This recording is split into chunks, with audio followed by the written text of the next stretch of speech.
Hi folks, and welcome back to my shop and another segment of terminating low voltage cables.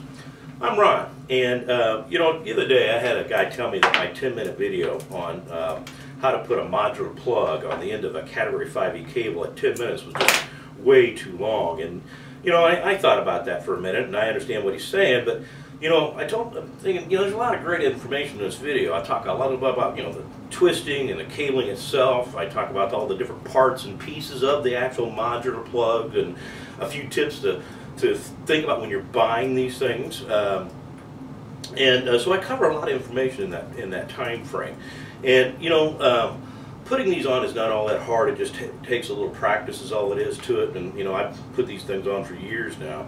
And by the way, your data guy, if he cannot put a plug on the end of your Cat 5 cable, you might find yourself a different data guy.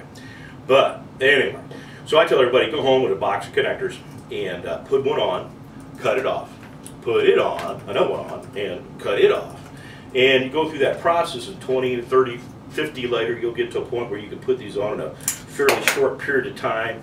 And I know at 10 minutes that video is pretty long, but if you want to be able to put that modular plug on the end of that Category 5 cable in a fairly reasonable period of time and it work right, I'd ask you to watch the video. So, hey, I'm Ron with Ideal, and we'll see you next time.